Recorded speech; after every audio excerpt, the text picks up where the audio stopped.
नमस्कार सभी साथियों को। आज की इस वीडियो में हम डिस्कस करने वाले हैं कुछ मल्टीपल चॉइस क्वेश्चन जो कि विलियम शेक्सपियर पर आधारित हैं। तो स्टार्ट कर रहे हैं वीडियो को। वीडियो पसंद आए तो अधिक से अधिक शेयर कर सकते हैं, अपना फीडबैक भी जरूर दीजिएगा। इसके बाद आपको यहाँ पे विलियम शेक्सपियर से रिलेटेड 100 क्वेश्चंस की सीरीज भी देखने को मिलेगी। अगर आप किसी भी कॉम्पिटिटिव एग्जाम की प्रिपरेशन कर रहे हैं जहाँ पे इंग्लिश लिटरेचर और ग्रामर से रिलेटेड क्वेश्चन पूछे जाते हैं, तो ये चैनल आपके लिए किसी पेनेसा से कम नहीं होगा। पेनेसा मीन्स आपने सुना होगा ये वर्ड, ठीक है। पेंसिया भी बोल देते हैं इसको बहुत सारे हमारे साथी। पेनिसा यानी कि एक ऐसी मेडिसिन, और medicine which can cure all the diseases, एक ऐसी दवाई जो हर किसी बीमारी का इलाज कर सकती है, ठीक। तो कहने का मतलब है आपके लिए चैनल किसी वरदान से कम नहीं होगा। अगर आप इंग्लिश लिटरेचर की प्रिपरेशन कर रहे हैं, हर एक टॉपिक को बहुत बारीकी से एक अलग वे में हम कवर करने की हमारी कोशिश रहती है। थोड़ा सा सर्दी जुकाम की वजह से गला सही नहीं है, तो फिर भी कोशिश हमारी रहेगी कि एक ये शॉर्ट वीडियो रहेगी 5 से 10 मिनट की, लेकिन आपको इसमें बहुत सारे ऐसे पॉइंट्स मिलेंगे जो शायद ही आज तक आपने सुने हो, ठीक है। तो पहले नंबर का अगर क्वेश्चन की बात की जाए तो when was William Shakespeare born, Shakespeare का जन्म कब हुआ। आपके पास ऑप्शन है यहाँ पे 1654, 1564, 1665 एंड 1645। तो हमारा करेक्ट आंसर क्या हो जाएगा साथियों, इसमें हमारा जो करेक्ट आंसर हो जाएगा वो 1564 हो जाएगा। और आपको पता है विलियम शेक्सपियर की बात करें तो 23 अप्रैल को इनका जन्म हुआ था। कब हुआ था इनका जन्म? 23 अप्रैल 1564 को इनका जन्म हुआ था, ठीक। ये आपको ध्यान रखना है। और 23 अप्रैल 1564 में इनका जन्म। और बात करें 23 अप्रैल को ही इनकी डेथ भी होती है। 23 अप्रैल 1616 में इनकी डेथ हो जाती है, ठीक है। ये इनका लाइफ स्पेन है, ये आपको ध्यान रखना है। और लेकिन 26 अप्रैल को क्या है, अगर आप 26 अप्रैल के बारे में आप जानना चाहें, 26 अप्रैल जो है 1564 की अगर हम बात करें तो यहाँ पे ये क्या हो रखा था, बैप्टाइज्ड, ठीक है। ये चीज़ भी आपको ध्यान रखनी है। बैप्टाइज्ड यानी कि नेमिंग सेरेमनी जिसको हमारे उसमें बोलते हैं, नामकरण टाइप का, ठीक है। तो 23 अप्रैल को जन्म हुआ था, इसके 3 दिन बाद इनका बैप्टाइज हुआ था, ठीक। ये चीज़ आपको ध्यान रखनी है। पहले नंबर के क्वेश्चन में जो मेन पॉइंट्स थे ये हमने डिस्कस करने की कोशिश की। इसके अलावा अगर बात करें तो इनके लिए जो एपिथेट यूज किया जाता है वो क्या किया जाता है, बार्ड ऑफ एवन। किस नाम से इनको जाना जाता है? बार्ड ऑफ एवन के नाम से भी इनको जाना जाता है, ठीक है। ये चीज़ भी आपको ध्यान रखनी है। बार्ड ऑफ एवन अगर कहा जाएगा तो भी विलियम शेक्सपियर ही होंगे, ठीक। अगला क्वेश्चन हमारे पास है, सेकंड नंबर का क्वेश्चन आपके सामने है। क्वेश्चन क्या कहते हैं देखिए,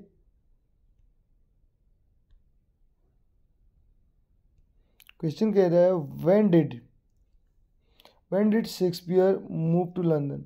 जो है शेक्सपियर कब लंदन के लिए मूव किया, इन्होंने रवाना हुए। कहने का मतलब है टू बिकम एन एक्टर, एक एक्टर बनने के लिए वहाँ, ठीक है, एक्टर और पोइट। तो कब जो है ये लंदन के लिए इन्होंने मूव किया? 1582, 1586, 1658 और 1685। हमारे पास 4 ऑप्शन है, हमें बताना है करेक्ट आंसर इसका। और इस क्वेश्चन के करेक्ट आंसर की बात करें तो 1586 जो है इसका करेक्ट आंसर हो जाएगा, ठीक है। बढ़ेंगे नेक्स्ट क्वेश्चन की ओर। उससे पहले हमारे पास यहाँ पे कुछ एक्सप्लेनेशन है जो कि विलियम शेक्सपियर से रिलेटेड है। आप देख सकते हैं विलियम शेक्सपियर के बारे में क्या बताया जा रहा है। William Shakespeare was an English playwright, एक प्लेराइट थे, poet and actor. Playwright, poet and actor, widely regarded as the greatest writer in the English language. English language के ग्रेटेस्ट राइटर भी इनको माना जाता है। एंड वर्ल्ड्स ग्रेटेस्ट ड्रामेटिस्ट, और विश्व के महानतम, ठीक है, ड्रामेटिस्ट इनको माना जाता है। महानतम ड्रामेटिस्ट भी इनको माना जाता है। He was born and brought up, और इनका जन्म कहाँ हुआ था, और ये जन्म और इनका ये पले बड़े थे, कहने का मतलब है कहाँ, स्ट्रेटफोर्ड अपॉन एवन। ये चीज़ आपको ध्यान रखनी है, Stratford upon Avon. There is no authentic documentations of his early life, इनके अर्ली लाइफ के कोई भी डॉक्यूमेंटेशंस नहीं है, कहने का मतलब है, ठीक। आगे देखिए, ही मैरिड एन हैथवे, तो इनकी शादी किसके साथ होती है, इनकी वाइफ यानी कि इनके स्पाउस का नाम पूछा जाएगा तो एन हैथवे, ये याद रखना है। कब हुई थी शादी, 1582 में। अब देखिए इनका जन्म हुआ था 1564 में और इनकी शादी कब हुई, 1582 में। तो 16 और 2 18, लगभग 18 साल की उम्र में, ठीक है। और मूव टू लंदन, जो अभी हमने क्वेश्चन डिस्कस किया, 1586। तो 64 में जन्म हुआ, 82 में शादी हुई और 86 में मूव कर दिए कहाँ, लंदन की ओर, to become an actor, poet, dramatist and theatre manager. ये चीज़ इनके बारे में दी हुई है, जो मेन पॉइंट्स हमें यहाँ पे दिए गए हैं। इसके साथ साथ कुछ अदर पॉइंट्स भी हैं, अदर इम्पोर्टेंट पॉइंट्स क्या हैं उनके बारे में भी बात कर लेते हैं, ठीक है। जो अदर इम्पोर्टेंट पॉइंट्स हैं वो क्या है, उनमें अगर बात करें तो देखिए, he is often called England's poet, England's national poet, England का नेशनल पोएट भी इनको कहा जाता है। और इसके अलावा बार्ड ऑफ एवन, ये चीज़ आपको ध्यान देनी है, बार्ड ऑफ एवन के नाम से भी इनको जाना जाता है। ही रोड अबाउट 38 प्लेज, यानी कि इन्होंने 37 प्लेज लिखे थे, ये चीज़ ध्यान देनी है आपको। 38 यहाँ पे दे रखा है, 37 प्लेज और 154 सोनेट्स, ठीक, and 2 long narrative poems, rape of the Lucrece and Venus and Adonis करके, ठीक। His early plays were mainly comedies, इनके जो अर्ली प्लेज थे वो क्या थे, कॉमेडीज थी और histories, and these works remain regarded as some of the best work produced in these genres. Genre किसको बोलते हैं, लिटरेरी स्टाइल होती है, राइटिंग स्टाइल, ठीक है। लिटरेचर में जो, यानी कि कहने का मतलब है राइटिंग स्टाइल, क्या बोल सकते हैं जॉनरा को, राइटिंग स्टाइल।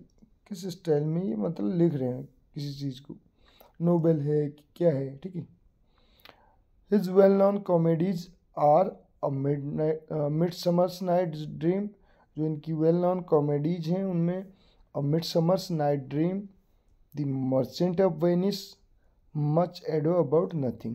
तो इनकी कॉमेडीज के बारे में अगर पूछा जाता है तो इसमें अगर हम बात करें तो एम क्यूब कैसे, midsummer's night, merchant of Venice, much ado about nothing. तो ये चीज़ आपको ध्यान रखनी है सॉरी। इसके बाद देखिए कुछ अदर पॉइंट्स भी हमें यहाँ दिए हुए हैं। ही देन, तब क्या किया इन्होंने, रोट मेनली ट्रेजेडीज अंटिल 1608, 1608 तक ये ट्रेजेडीज लिखने लगे, जिसमें इनकी 4 ग्रेट ट्रेजेडीज में आपको पता है HOKM करके आता है, इसका जिक्र होता है, हैमलेट, अथेलो, किंग लियर और मैकबेथ।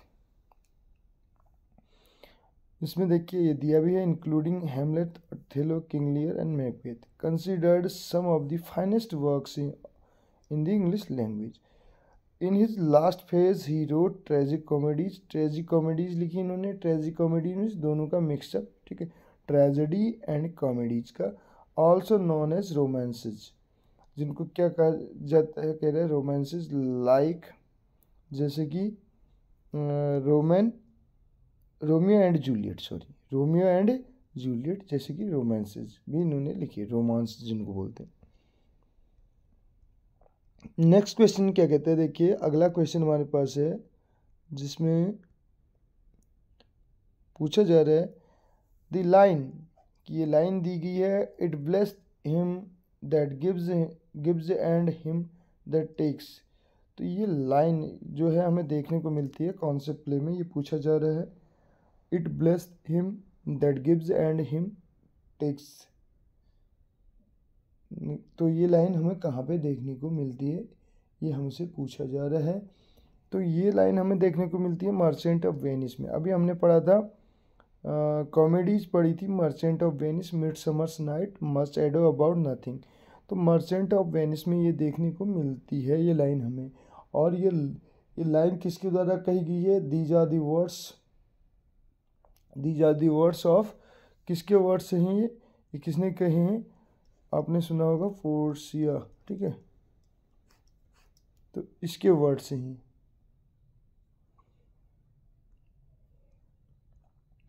नेक्स्ट क्वेश्चन हमारे पास है, अगला क्वेश्चन आपके सामने है, क्या कह रहा है क्वेश्चन में, देखिए, in Julius Caesar's act 3 scene 2। Julius Caesar जो है उसमें जो एक्ट 3 है सीन 2 में ब्रूटस सेज, ब्रूटस कहता है, मार्कस ब्रूटस करके आपने सुना होगा, मार्कस ब्रूटस, ठीक है, फुल नेम इनका है मार्कस ब्रूटस। और ये ट्रेजिक हीरो है, ये क्या है इसमें, ट्रेजिक हीरो, ठीक है, ये हैं ट्रेजिक हीरो, ट्रेजिक हीरो हैं मार्कस ब्रूटस। और ये करेक्टर किसके हैं आपको पता है, जूलियस सीजर के हैं, जैसे कि इसमें दिया हुआ है, ठीक।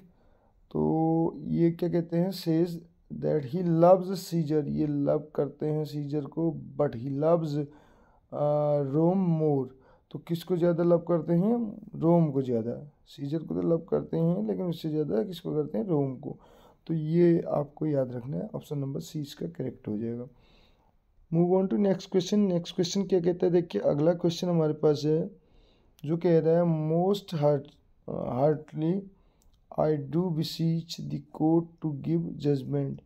Most heartily I do beseech, मतलब रिक्वेस्ट करता हूँ, कहने का मतलब कोर्ट को टू गिव जजमेंट, कि वो क्या दें, जजमेंट दें, अपना निर्णय दें, ठीक है। दीज आर दी वर्ड्स, तो ये किसके वर्ड्स हैं, ये पूछा जा रहा है हमसे। ये वर्ड्स हैं आपके, 4 ऑप्शन हमारे पास हैं। तो ये वर्ड्स हैं एंटोनियो के, किसके वर्ड्स हैं ये, एंटोनियो के द्वारा कहा गया है, ठीक है। ये किसके द्वारा कहा गया है, एंटोनियो के द्वारा कहा गया है। और अगर बात करें जैसे कि ये करेक्टर्स हैं, ये एंटोनियो, साइलॉक, ये जो करेक्टर है एंटोनियो, साइलॉक एंड पोर्सिया, ठीक है, जो अभी हमने इससे पहले भी बात की। तो ये कौन से प्ले में हैं ये करेक्टर्स जो हमें देखने को मिलते हैं, तो ये देखने को हमें मिलते हैं किसमें, जो हमने कॉमेडी की बात कर रहे थे अभी हम, the merchant of Venice, merchant of Venice के हैं, ठीक है, किसके हैं, merchant of Venice, merchant of Venice, ये आपको ध्यान रखना है। द मर्चेंट ऑफ वेनिस में ये करेक्टर्स हमें देखने को मिलते हैं। और इसका जॉनरा क्या है हमने बताया, कॉमेडी, ठीक है। ट्रेजी कॉमेडी भी कहीं पे देखने को मिल सकता है, लेकिन कॉमेडी, ठीक। नेक्स्ट देखिए, नेक्स्ट क्वेश्चन क्या कहते हैं, identify the character who is not portrayed in merchant of Venice. Merchant of Venice में जो करेक्टर हमें देखने को नहीं मिलता, पोर्सिया हमने बात की अभी, देखो बसेनियो भी इसी में है, साइलॉक भी है, तो ब्रूटस नहीं है इसमें। इसमें कौन सा करेक्टर नहीं है, ब्रूटस नहीं है। मार्कस ब्रूटस जो कि हमने ट्रेजिक हीरो की बात की, ये जूलियस सीजर का है। ये करेक्टर किसका है, जूलियस सीजर का है, ठीक है। इस कहाँ से, ये जूलियस सीजर में ये करेक्टर आपको देखने को मिलेगा, ठीक है। तो ये जूलियस सीजर का करेक्टर है, मार्कस ब्रूटस। अदर करेक्टर जो हैं ये किसके हैं, ये आपके मर्चेंट ऑफ वेनिस के हैं। नेक्स्ट क्वेश्चन क्या कहते हैं, देखिए अगला क्वेश्चन हमारा है जो, इसमें क्या कहा जा रहा है, देखिए इस क्वेश्चन में क्या कहा जा रहा है, इसको पढ़ लेते हैं थोड़ा सा। शेक्सपियर सेटिस्फाइड होते हैं the people who craved for novelty in his plays by dramatising Roman history in the plays. तो कहने का मतलब शेक्सपियर सेटिस्फाई होते हैं उन लोगों से जो क्रेव थे किसके लिए, नोबिलिटी उनके प्लेज में, बाय ड्रामेटाइजिंग रोमन हिस्ट्री, ठीक है, रोमन हिस्ट्री को देखते हुए उनके प्लेज में। तो कहने का मतलब है कौन से प्लेज से, ये रोमन हिस्ट्री से रिलेटेड कौन से इनके प्लेज थे, आपको पता है, Julius seizure and Antony and Cleopatra. तो इसका आंसर जो है ये हो जाएगा हमारा correct answer, Julius seizure and Antony and Cleopatra, ठीक है फ्रेंड्स। तो ये थे कुछ क्वेश्चन जो कि हमने यहाँ पे डिस्कस किए, एक इंटरेस्ट इसमें क्रिएट करने की कोशिश हमारे द्वारा की गई। नेक्स्ट वीडियो में हम जो है विलियम शेक्सपियर से रिलेटेड अदर इम्पोर्टेंट क्वेश्चंस को डिस्कस करने की कोशिश करेंगे। तो चैनल पे अगर आप नए हैं तो चैनल को सब्सक्राइब कर सकते हैं। प्लेलिस्ट बनी हुई है, उत्तराखंड LT की अलग से है, उत्तराखंड लेक्चरर के लिए अलग से वहाँ पे कंटेंट ऑलरेडी अपलोड कर चुके हैं पहले से ही, ठीक है। कुछ नई वीडियोज़ भी आपको देखने को मिलेंगी। इसके अलावा यूपी टीजीटी और पीजीटी से रिलेटेड जितने भी मेन जो एमसीक्यू हमने यहाँ पे अभी तक हमारे द्वारा तैयार किए गए हैं वो भी चैनल पे अपलोड किए जाएंगे। यूपी टीजीटी एंड पीजीटी की हम बात कर रहे हैं। इसके अलावा ग्रामर से रिलेटेड अधिकतर टॉपिक्स को हमने कवर किया हुआ है, तो आप देख सकते हैं। एमपी टेट सीरीज जो है वो हमारे बहुत सारे साथियों के द्वारा पसंद की जाती है, ठीक है, जिसमें हमने लेटरी एजेस से रिलेटेड भी एमसीक्यूज डिस्कस किए हुए हैं। मिलते हैं अगली वीडियो में। Thank you so much.